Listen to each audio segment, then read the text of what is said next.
Using the pre-built version of SpeedDuel decks is one of the funnest ways to enjoy a duel. For the most part, Konami has a rough idea of what each character deck is trying to accomplish, and they do their best at making each deck feel somewhat near the same power level.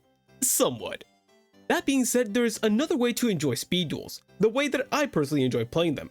That being by optimizing each of the character strategies by using 3 copies of each of the character boxes. And that's exactly what I plan on doing on today's video. But before we do begin, there are a few ground rules that I would like to set before we begin. First, I'm allowed to use whatever skill I desire for each of the characters as long as they're related to their strategy. Most of the characters in these sets come with at least 2 different skills that you can use, so it'll be up to me which one I prefer to use and build around. 2. I'm only able to use the cards that each individual character comes with in their regular deck. This means I'm not allowed to use any of the cards in the miscellaneous section. And finally, 3. I'll do my best to still build into what the original idea of the strategy was trying to accomplish, no matter how bad I think the original strategy might be. Anyway, if you enjoyed this video at any point in time, then make sure to leave a like and subscribe. As a matter of fact, you should just subscribe right now since I have a plethora of different videos discussing speed duels like this. And if you think you're already subscribed, then do me a favor and double check. It goes a long way in helping the channel grow. But if you would like to take your support a step further, then you can also become a channel member for only 99 cents. Rewards that come with this includes a badge next to your name, custom Topsy emojis, and a shout out at the end of the videos. But with all that being said, let's begin. Alright then guys, and welcome to the very last episode in this series where we go back and upgrade each of the character decks.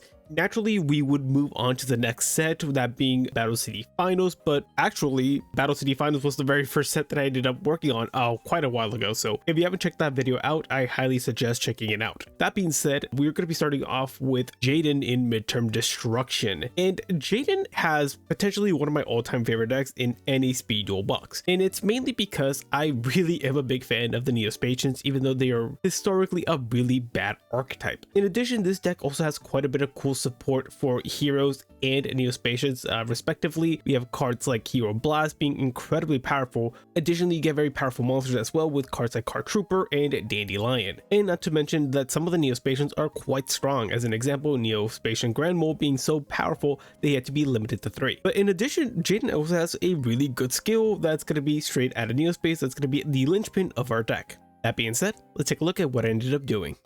Okay then, so here we have the deck that I ended up building for Jaden, and as you can see, the Elemental Hero Neos is going to be an incredibly important card in this deck, and it's mainly because of the skill in straight out of Neo Space. As I mentioned, this is going to be the linchpin of the deck, and this skill all it really does essentially is, if your opponent controls a monster and you do not, you are allowed to special summon Elemental Hero Neos from your hand, and that's extremely powerful. Not only that, but also, if you happen to summon out a Neos Fusion monster, and it returns back to the extra deck, you're allowed to special summon Elemental Hero Neos back from your deck. And that's one of the biggest issues that the Neo-Spatian deck has, the fact that all your contact heroes pretty much return themselves to the extra deck and leave you stranded with nothing. And this skill ends up just fixing that. So let's go ahead and just break down the deck now. So obviously enough, we're going to be playing 3 copies of Elemental Hero Neos. He is the most important card of the deck, so you need to play 3 of them. After that, because we have no other cards in this deck that are limited, we're going to be playing 3 copies of the Grand Mole. This is easily the strongest Spatian you have access to, and he is one of the easiest ways to deal with any monster your opponent may have. After that, we're going to be playing the Aqua Dolphin. I think this is a really decent overall Neo-Spatian monster. In my opinion, the second strongest next to Grand Mole, just because also the play of special summoning Neos, normal summoning Aqua Dolphin does give you the opportunity of rip any card out of your opponent's hand, which is very, very nice. And at that, you can deal a little bit of burn damage. Moving on, we have 3 copies of Card Trooper. Just the ability to send cards to the graveyard is extremely powerful, and you'll see why. After that, Air Hummingbird, just with the potential of being able to go into some of your fusion monsters. And finally, Glow Moss, for that same very reason. Continuing on to the spell cards now, we have 2 copies of EN Shuffle. This is a really, really good spell card, giving you the ability to get into Neos a lot easier. Also, it does have a recycle effect where you're able to target a Neos and a Neo-Spatian monster, put them back in the deck and draw 1 card, which gives you longevity during a duel. Moving on, we have 3 copies of Galaxy Cyclone, just a really good form of back removal. 2 copies of Hero Blast, so this card's incredible, gives you the ability to go ahead and recover a Elemental Hero Neos from the graveyard back to your hand and and then popping an opponent's monster that is weaker than Neo's. And finally, one copy of Next. I think Next overall is an incredible card, especially if you're able to recover a lot of your resources from the graveyard in order to go into a big fusion play. And that's pretty much the main deck. As a whole, I really like the way it ended up coming out, and it performs really great. Here we have the lineup of the fusion monsters, and it's essentially every Neospatian you can make with this deck. As for other cards you could potentially use in this deck, you could pack in a copy of Neo Alias just to have more options for the Hero Blast. There is the Dark Panther, but overall I just found these two cards being quite underwhelming. And finally, Oversoul. It does give you the ability to revive the Neos, but because we do have Hero Blast, I figured this is more useful overall. But yeah, that's the deck, and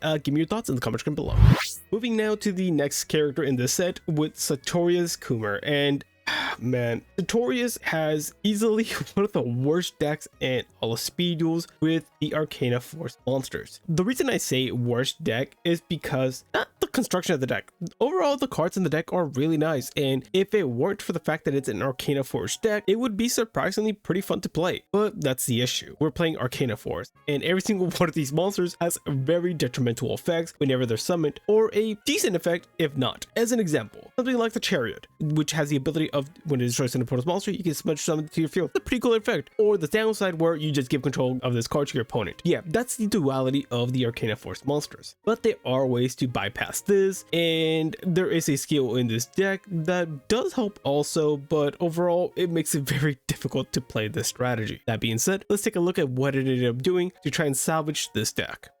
Alright then, so here we have the deck that I ended up building, and I decided to go ahead and utilize Destructive Fate as our main skill. Realistically speaking, you could use either one of the skills for this deck. I just figured that Destructive Fate gave us the most utility overall, and that's for the very reason that we can pretty much dictate the first coin flip effect that we activate during a duel. And that's really important because we're going to be using a card like Cup of Ace and the Arcana Reading. These two cards are extremely important to this deck, and you want to resolve them. Arcana Reading gives you search power for anything in the deck, and Cup of Ace gives you a pot of greed effect. Only issue is it costs you half your life points, and that search or that draw better be good because you're gonna need it to. That being said, let's break down the deck. So first off, we are going to be playing one copy of the World. This card is extremely powerful and has the potential of just winning you the duel on its own, and the only reason we're playing one of it is because we are playing the Arcana Reading, which is able to search it out, and with multiple copies it can break you to the point where you just can't do anything. After that, we're going to be playing 3 copies of the Fool. The main thing you should know about this card is the fact that it cannot be destroyed by battle. So one of the main plays you're going to be doing with this deck is just setting the Fool and hoping you draw into something better. Next up, we're going to be playing 2 copies of Chariot. I thought overall Chariot was probably one of the better normal summons of the deck just because it has a decent stat line and it does give you the ability of going ahead and building a board. Finally, we're going to be having 3 copies of Temptress. The only reason we are playing the Temptress is as the hand effect, where you can picture from the hand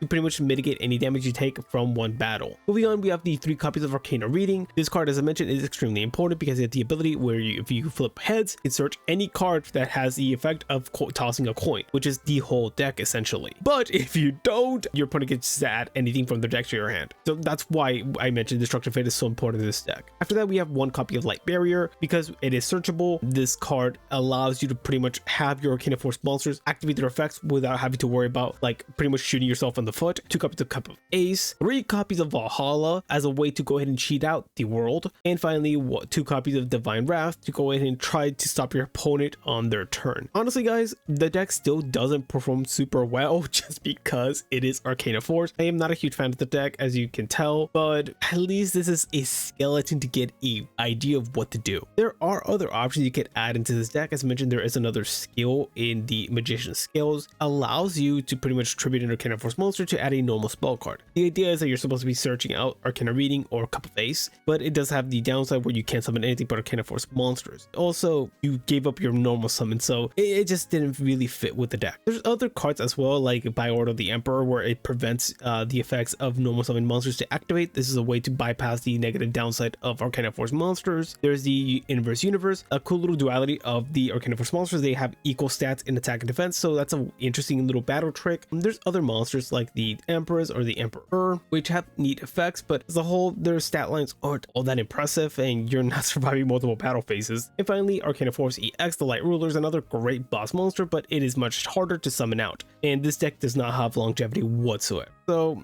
those are some ideas. Alright then, so now that we're done with tutorials, let's move on to Hassleberry. And Hassleberry has a really interesting dinosaur-based strategy that utilizes cards like the Ultimate Tyranno in combinations with Dynabase to create a very powerful monster in Dynatank. As a whole, the deck seems to have some levels of synergy, and it even gets pretty decent skills in Dino Brain Immunity and Food Chain. So it was primarily a pretty fun strategy to go ahead and work with. That being said, let's take a look at it. Alright then, so here is my rendition as to what a deck for Hassleberry would look like. For the most part, I'm pretty happy with the way this ended up coming out. As you can see, the skill that I ended up going with is Dino Brain Immunity. I personally quite like this skill just for the very fact that it makes your dinosaur monsters really annoying to deal with. And these effects are quite interesting as well. One of the first effects is that all your dinosaur monsters can't have their battle position changed via trap effects, which is surprisingly relevant just because cards like Canadia exist. There's even cards like Windstorm Etiqua, Gravity Control, or Zero Gravity. There we go. That's the trap card. These cards are pretty decent cards overall, and it's nice to have some level of immunity to them. Additionally, there is another special ability this skill has where level 7 or higher dinosaur monsters, that being your Ultimate Tyranno specifically, are unaffected by targeting spell effects. And again, there is quite a few spell cards that actually come to mind, such as the likes of Book of Moon being one of the most important, Gravity Controller, and cards of that nature. So having these two immunities to your monsters is really powerful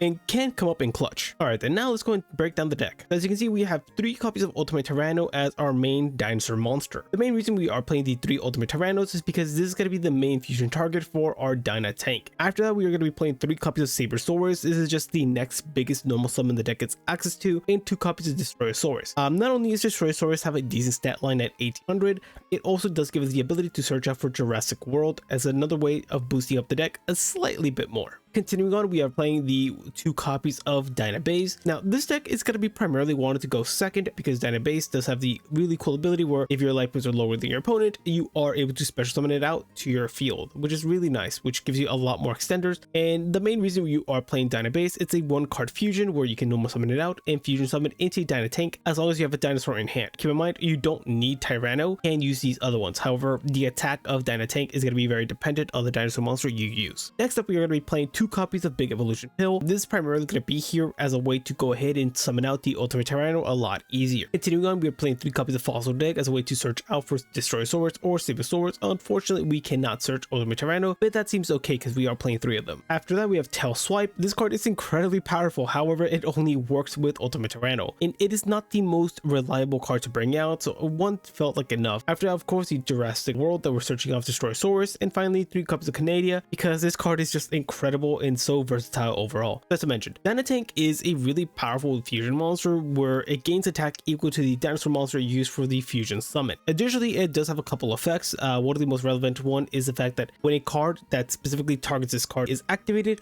you can target another monster on the field as a proper target. So that effect seems very powerful as a way to protect them. And there's quite a few effects in SpeedDuels that are quite relevant that do target. Additionally, it does have a really nice floating effect where if this card in its own position is destroyed by an opponent's card, you can special summon a dinosaur from the graveyard, that being the Ultimate Tyranno, as a way to go ahead and bring it back to the field. If you wanted to make some changes, there are a couple you can make. First thing is swapping out skills. You could choose to end up using Food Chain as your primary skill. This skill is pretty nice, giving you the ability of destroying a dinosaur monster on the field to special summon a dino with 1 higher level. Unfortunately, the deck doesn't really do this very effectively. There aren't many dinosaur monsters you want to destroy for this effect, so I found myself not really liking it overall. Additionally, there is another effect here where you can tribute summon a dinosaur monster by banishing dinos and reptiles from the graveyard. Essentially, it's a different version of the Transcendent Evolutions spell card as a skill, so that's kind of interesting. We do have also cards like Tyranno Infinity. If you decided to take the path of Food Chain, this card can become very big, and you can make an alternative deck with this, so it's kind of cool. We have cards like Gillosaurus as a way to promote a tribute-based strategy with Dark Triceratops. Typhoon is a way of removing backward, but unfortunately, it only works for face-up cards. And finally, Volcanic Eruption, well, a very powerful card overall. Unfortunately, it only activates during the end phase of your turn specifically, meaning that on your opponent's turn, you have to activate this very carefully where your opponent isn't able to benefit from you having your board clear. So I found this card to be far too risky for my liking personally, but definitely a card worth considering. And finally, we have Jim Croc with Fossils. And my goodness, when taking a look at Jim Croc's deck, he had an insane amount of cards hit on the ban list. Whether it be generic cards like the Foolish Burial in the MST or the Sakuretsu Armor, to main engine pieces like the Time Stream and the Fossil Warrior Skull Knight. This alone should tell you just how powerful overall the fossil monsters were when they made their appearance in SpeedDuel. As you can imagine, building his deck was going to be pretty difficult overall. That being said, let's take a look at what I ended up doing. Alright then, so here we have Jim's deck that I ended up building, and as a whole, this deck was pretty difficult to build because of how much stuff was limited, so bear with me. So starting off, we are going to be using Major and Paleontology as our main skill. This skill essentially allows us to utilize the effects of Fossil Fusion without actually having access to Fossil Fusion because that card was not included in its deck. And the way this works is it allows you to banish a card from your hand face down, to place a dig counter on it. The dig counter essentially allows you to activate the effect of Fossil Fusion, using monsters from both opponents' graveyards for the summon of a fusion monster, which is a very powerful effect. There is another way of acquiring the dig counters by having a Fossil Fusion monster being destroyed by card effect, and you can place another dig counter on it. So it does give you a few ways of acquiring them. That being said, let's talk about the deck in itself. First off, we have Gaia Plate as our first monster in this strategy. This card is a really fun monster that I even considered building an entire strategy around, in which to summon it out, you have to banish 2 rock monsters, and then every single turn, you have to banish another rock monster in order to pay its maintenance costs. Really fun card overall. After that, we have 3 copies of Weathering Soldier. This card is incredible and one of the most important monsters in the deck because it allows you to search out for any card that mentions Fossil Fusion in its text. That card being Time Stream. We'll talk about more of that in a second though. And it does this by being destroyed by battle or card effect, so that's a really nice thing. Also, it's 2k attack, so that's not bad whatsoever. Next up, we have 3 copies of Fossil Dyna. This card is really unfun and really unfair. I'm surprised it's still like unlimited, but what this card does is essentially, while it's face up on the field, no player can special summon, and also on flip summon, it destroys all special summon monsters. Incredibly annoying card to deal with. Next up, we have Shell Knight. Shell Knight is cool, but the main reason we are playing this is because it gives us the ability to search out for Gaia Plate when it's destroyed by battle or card effect, just like Weathering Soldier. And finally, for the fossil monster, we have Flint Cragger. The main reason we have Flint Cragger in here, not only does it have a nice little burn effect here, but additionally it has the ability to send itself to the graveyard, and that essentially is important because it gives us access to our Fossil Fusion plays in case our opponent isn't able to destroy our monsters. Alright, now that we're done with the monsters, let's move on to the Spawn Trap card lineup. First up, we have Time Stream. Time Stream is a fun card. Pretty much allows you to go into all your Fossil Fusion monsters a lot easier. As an example, if you activate Time Stream on the Fossil Warrior Skull Bones, you can go into the Skull Knight. If you activate it on Skull Knight, you can go into Skull yugioh. That's essentially how it works. And it does have a bonus effect in the graveyard where you're able to banish this card in a Fossil Fusion monster to target another Fossil Fusion from the graveyard and special summon it. Is it going to come up very often? Not really, but it is fun that we have it nevertheless. After that, we have 2 copies of Blasting Fuse. This is one of the most unorthodox ways of removing cards to your opponent's controls, and primarily this is going to be used to deal with your opponent's back row in a very inefficient way. What this card does is upon activation, you can pretty much destroy all cards in the same column as this, and this is going to be your main way of dealing with back row because our MSC is limited. And after that, we have 3 copies of Sakuretsu Armor. Cards are very powerful, so we're going to be using it. If you pair up Saku with the Fossil Dyna, you can become extremely annoying to deal with. Finally, we have 2 copies of Release from Stone as a way to recover your banished rock monsters. Pairing these up with the Gaia Plate can be a pretty fun strategy, but it felt a bit underwhelming when practicing. That being said, let's move on to the extra deck now. Essentially, the extra deck is just filled with every fossil monster we have access to. The Skull Buggy is pretty much not going to be coming up very often. It's not that good. The Skull Warriors, this card is pretty decent overall, and the 70 cards are quite easy. After that, we have the 1 Skull Knight, very powerful monster. It's at 1 for a reason. And finally, the Skull yugioh. If you're able to summon out this card, you can essentially just take the game immediately. This is going to be one of the main goals the deck is trying to accomplish, but it is very difficult to summon. However, there are a lot of options to go ahead and change the deck up a bit. If you wanted to not play the fossil variant, you could use the Dig Site Inspection skill instead. Essentially, this skill allows you to dictate what you draw every turn, kind of allowing you to every turn excavate the top card of your deck, and if you don't like it, you can put it at the bottom. However, if you do this twice, you're no longer able to activate the skill. After that, we have cards like Plot of Avarice. I like Avarice, but in this deck it doesn't really work. You're using all your resources all the time and you want them in the graveyard. We have Revival Golem. If Revival Golem could be playing in this deck, it would be, but unfortunately, as I mentioned, because we can't add the Bullish Burial, it makes it really difficult. We have Refusion. Refusion is interesting as a way to recover your fusion monster when your opponent deals with them, but I just never really found myself quite needing this card. And of course, I mentioned MST and Foolish Burial are just not in this deck because of the fact that we have the Skull Knight and the Time Stream. But yeah, that's pretty much my take on the Fossil deck, and I'd love to hear your thoughts in the comments down below. And with that, this concludes today's video. In the comment section below, give me your thoughts on today's decks and what changes you would personally make. Anyway, if you'd like to show your support for the channel, then please go ahead and leave a like and subscribe. But if you would like to take it a step further, then you can always become a channel member for only 99 cents. You get a badge next to your name with custom Topsy emojis and a shoutout at the end of the videos. On that note, huge shout out to our current channel members, PushX to start, and of course, Zedric. Huge thank you to you guys, and I really do appreciate it. With all that being said, thank you so much for watching till the end, and I'll catch you on the next one. Bye guys.